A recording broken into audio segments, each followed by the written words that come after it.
एक सोहर गीत गा रही बहन, अच्छा लगा लाइक शेयर करना, कमेंट में बताना कैसा लगा।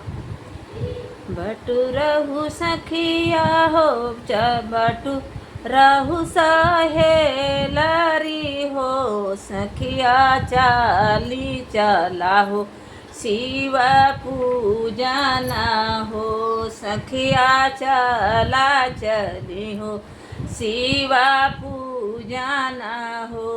सखिया बगिया में ये कामसिया का मंदिरवा घूमरी घूमर सी पूजब हो, सखिया बगिया बटू रहू सखिया हो सवरो सहेलरी हो, सखिया चली शिव के मंदिरमा शिव के पूजब हो, सखिया चली शिव के मंदिर माता शिव जी के पूजब हो।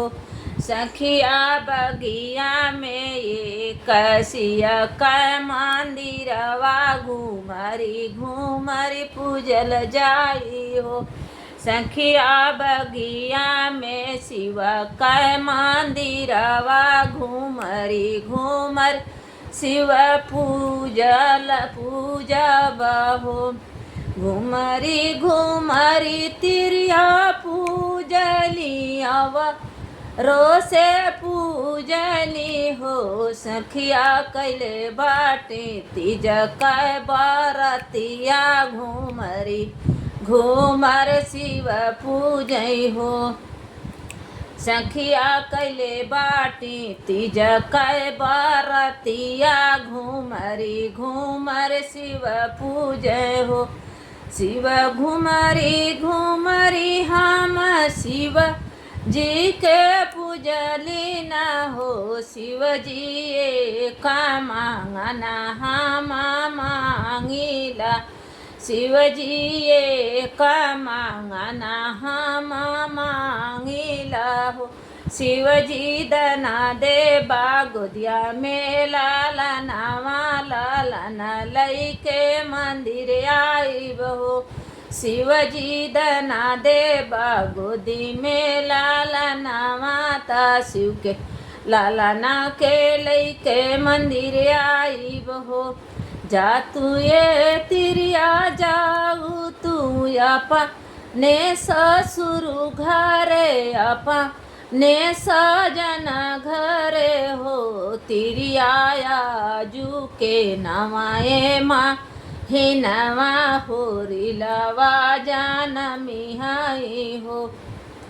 जा तू ये तिरिया जाओ तू अपा ने ससुर घरे अपा ने सजना घरे हो, तिरिया जू के नवाए महीना तो हो रिलवा जान मली है हो।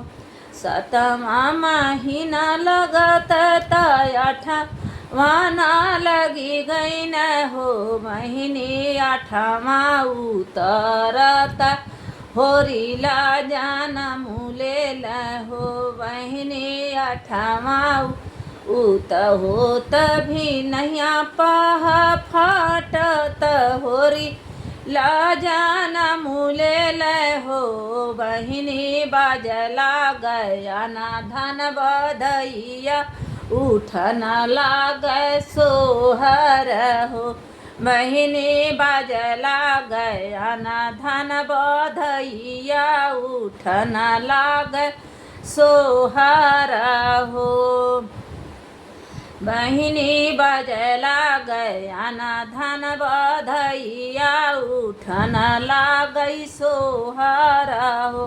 बटू रहू ये साखी बटू रहू सहेली ना हो, सखिया चला चल शिव के मंदिर त शिव जी के पूजब हो, सखिया चला ली शिव के मंदिर माता शिव जी के पूजब हो।